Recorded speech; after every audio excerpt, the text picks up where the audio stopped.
जय श्री कृष्ण। ओम श्री परमात्मने नमः। श्रीमद् भगवद गीता अध्याय 5 श्लोक नंबर 27।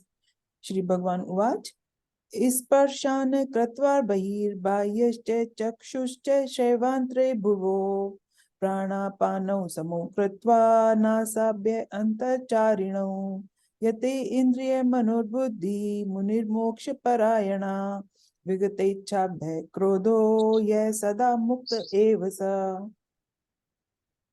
बाहर के विषय भोगों का ना चिंतन करता हुआ बाहर निकालकर और नेत्रों की दृष्टि को भ्रिकुटी के में स्थित करके तथा नासिका में विचरने वाले प्राण और अपान वायु को सम करके जिसकी इंद्रियां मन और बुद्धि जीती हुई है, ऐसा मोक्ष परायण मुनि इच्छा भय और क्रोध से रहित हो गया है, वह सदा ही मुक्त है।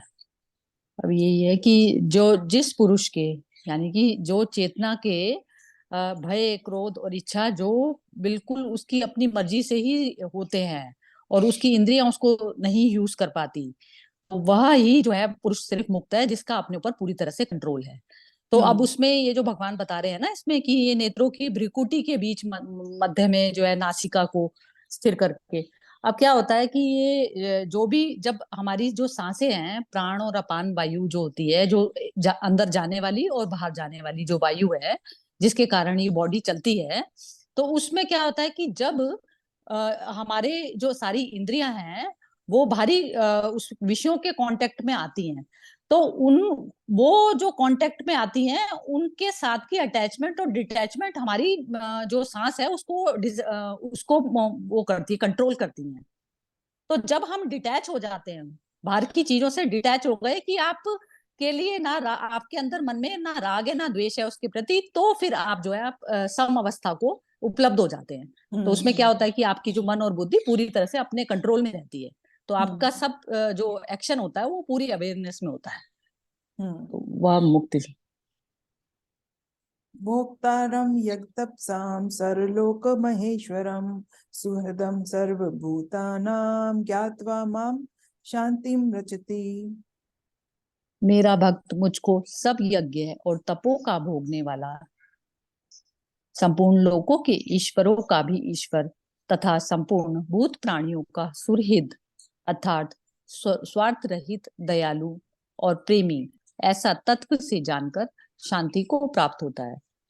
उसमें भक्त भगवान ने उसको ही बोला कि जब आपका पूरी तरह से विचार शून्य अवस्था हो गई, तो आप जो है पूरी तरह से आप मन में आपको सारे विषय वगैरह आपके बिल्कुल कुछ भी नहीं है, तो अब मन इस समय पूरी तरह से खाली है।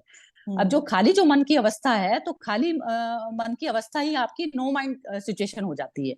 तो उसमें आप और ईश्वर में आपको कुछ फर्क नहीं रह जाता। तो उसमें क्या होता है फिर जब आप सामने जब आपके कोई भी भूत आता है या प्राणी कोई भी आपके सामने आता है, तो आप उसको किसी भी अपने मतलब के लिए जो है यूज नहीं करते, तो वो पूरी तरह से आप स्वार्थ रहित होकर और आपको जो जैसा आप उसकी कंडीशन को देखते हैं आप उसके साथ में फिर वैसा ही व्यवहार, उसको जो भी रिक्वायरमेंट उसको है उस तरीके से आप उसको व्यवहार करते हैं उसके साथ में, तो आपका अपना मतलब का व्यवहार खत्म हो जाता है।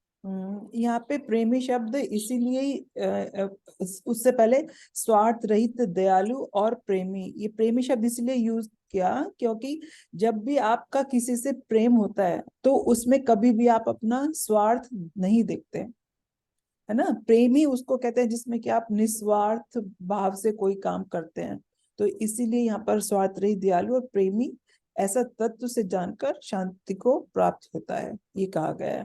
मतलब प्रेमी की डेफिनेशन ही वही है। प्रेम वही है कि जैसे आपकी विचार शून्यता जहां आ गई तो आपके में दूसरे में कोई फर्क नहीं रह गया, तो दूसरा तो एग्जिस्ट ही नहीं करता उसमें। प्रेम अवस्था ये है कि मैं ही मैं हूँ सब, मैं हूँ। तो वो। जय श्री कृष्ण।